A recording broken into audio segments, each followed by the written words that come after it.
don't stress your mind. We come. Assalamualaikum warahmatullahi wabarakatuh. Perkenalkan, nama saya Devinda Pratiwi dari kelas R6A NPM 2017 015050.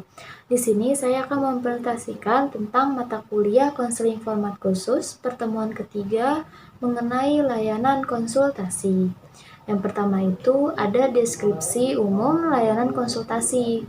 Layanan konsultasi itu sendiri adalah sebuah layanan konseling yang dilakukan oleh konselor kepada kliennya, yang biasa itu disebut dengan konsulti, yang memungkinkan konsultasi akan memperoleh sebuah wawasan pemahaman dan cara-cara yang perlu dilaksanakannya dalam menangani sebuah kondisi atau permasalahan pihak ketiga. Bentuk yang pertama itu biasanya disebut dengan tiga pihak. Untuk menangani orang tua yang memiliki anak yang bermasalah atau guru-guru yang sedang memiliki siswa yang bermasalah. Terus ada bentuk yang kedua yang biasanya disebut dengan konsultasi proses berfokus, utamanya itu untuk lembaga-lembaga atau institusi untuk mengembangkan misinya tersebut. Kemudian yang kedua ada tujuan layanan konsultasi, yaitu ada dua. Yang pertama itu ada tujuan umum. Konsultasi bertujuan agar konsultasi dengan kemampuannya sendiri dapat menangani kondisi dan permasalahannya yang dialami oleh pihak ketiga. Kemudian ada tujuan khusus. Kemampuan konsulti sendiri yang dimaksudkan dapat berupa wawasan, pemahaman, cara-cara bertindak yang terkait dengan suasana dan permasalahan pihak ketiga itu, yang masuk ke dalam fungsi pemahaman. Kemudian ada proses pemberian bantuan dan tindakan konsultasi terhadap konsultasi pihak ketiga pada sisi kedua bermaksud untuk mengentaskan permasalahan yang dialami oleh pihak ketiga. Masuknya itu ke dalam fungsi pengentasan. Kemudian itu yang ketiga ada komponen layanan konsultasi. Proses layanan konsultasi ini melibatkan 3 person. Yang pertama itu ada konselor, konsulti, dan pihak ketiga. Yang pertama itu konselor. Konselor itu adalah tenaga ahli konseling yang memiliki sebuah wewenang yang tugasnya itu untuk melakukan pelayanan konseling pada bidang tugasnya pekerjaannya tertentu gitu. Kemudian yang konsulti itu adalah individu itu sendiri yang meminta sebuah bantuan kepada konselor agar dirinya itu mampu untuk menangani kondisi atau permasalahannya yang terkait pada pihak ketiga yang menjadi tanggung jawabnya. Kemudian pihak ketiga itu adalah individu yang kondisinya atau permasalahannya dipersoalkan oleh si konsulti. Kemudian yang keempat itu ada asas dasar konseling. Yang pertama, 3 dasar konseling yaitu ada kerahasiaan, kesukarelaan, dan keputusan yang diambil oleh klien sendiri sepenuhnya berlaku pada proses konsultasi dalam layanan konsultasi itu sendiri. Kemudian ada kemandirian. Klien diharapkan mencapai tahap-tahapan kemandirian seperti berikut. Yang pertama itu ada memahami dan menerima diri sendiri secara positif dan dinamis. Kemudian yang kedua itu ada memahami dan menerima lingkungan secara objektif, positif, dan dinamis. Kemudian ada mengambil keputusan secara positif dan harus tepat. Kemudian mengarahkan diri sesuai dengan keputusan yang sudah ia ambil. Kemudian mewujudkan diri sendiri. Kemudian setelah itu ada asas-asas yang lain. Uraian yang sudah saya sampaikan tadi mengetengahkan asas-asas kerahasiaan, kesukarelaan, keterbukaan, kemandirian. Kemudian terdapat juga asas-asas yang lainnya, yaitu asas kegiatan, kekinian, kedinamisan, keterpaduan, kenormatifan, keahlian, dan alih tangan. Kemudian ada tutpuri handayani. Kemudian yang kelima itu ada pendekatan strategi dan teknik layanan konsultasi. Yang pertama, pendekatan.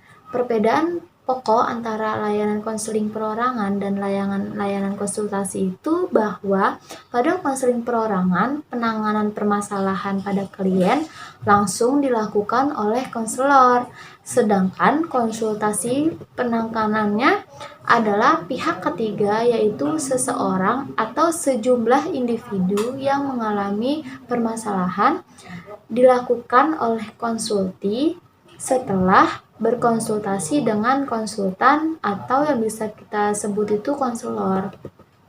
Kemudian yang kedua itu ada warna konseling perorangan dalam layanan konsultasi. Layanan konsultasi adalah sebuah pengembangan diri konsulti untuk mampu menanggapi permasalahan yang ada pada pihak ketiga.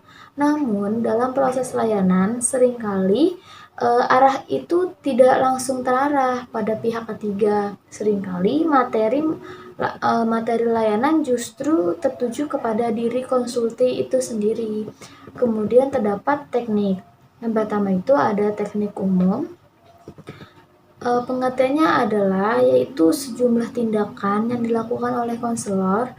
Teknik-teknik ini dimulai dari menerima konselor, mengatur sebuah posisi duduknya, kemudian mengadakan penstrukturan, lalu mengadakan analisis dan diskusi tentang sebuah permasalahan yang sedang klien hadapi, sampai dengan mengadakan penilaian dan laporan. Kemudian terdapat dengan teknik khusus untuk mengubah tingkah laku klien, khususnya berkenaan dengan masalah yang dialami oleh klien. Teknik-teknik ini terbentang dari perumusan tujuan, yaitu hal-hal yang ingin dicapai oleh klien dalam membentuk tingkah laku yang nyata. Kemudian terdapat yang terakhir itu ada operasionalisasi layanan konsultasi. Yang pertama, perencanaan dan pengorganisasian. Saat plan yang lengkap dan komprehensif seringkali menunggu setelah konselor mengidentifikasi mengidentifikasi konsulti dengan pihak ketiga serta garis besar permasalahan. Kemudian terdapat pelaksanaan. Yang pertama itu mampu menangani masalah yang dialami oleh pihak ketiga, kemudian memanfaatkan sebuah sumber-sumber yang melalui strategi BNP3. Konselor membina komitmen konsulti untuk menangani masalah pihak ketiga dengan pendekatan dan cara-cara konseling itu sendiri. Kemudian itu ada penilaian. Penilaian itu ada 3. Yang pertama itu penilaian segera yang bisa disingkat dengan LAISEK. Kemudian penilaian jangka pendek bisa disingkat dengan LAJAPEN.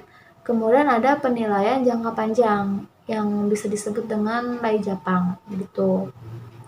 Di sini pengertiannya LAISEK itu layanan konsultasi berpusat pada kondisi diri konsulti berkenaan dengan 5 ranah akord di atas. LAISEK ini menilai perolehan konsulti yang didapat dari proses konsultasi. Kemudian penilaian jangka pendek atau yang biasa kita panggil itu dengan LAIJAPEN. Fokus LAIJAPEN dipusatkan pada bagaimana konsulti melaksanakannya hasil dari konsultasi tersebut, terutama respon antara dampak awal dari tindakan konsultasi terhadap pihak ketiga dapat menjadi bagian dari sasaran LAIJAPEN itu. Kemudian itu ada penilaian jangka panjang yang biasa kita sebut dengan LAIJAPANG. LAIJAPANG ialah perubahan yang terjadi dari diri pihak ketiga, khususnya berkenaan dengan permasalahan yang sejak awalnya dibawa oleh konsulti dalam berkonsultasi dengan konsultan. Kemudian yang terakhir itu ada tindak lanjut dan laporan, berguna untuk mempertimbangkan upaya apa sih yang akan kita tindak lanjuti yang berkaitan dengan penanganan permasalahan pihak ketiga. Nah, mungkin itu saja yang bisa saya sampaikan. Kurang lebihnya mohon maaf. Wassalamualaikum warahmatullahi wabarakatuh.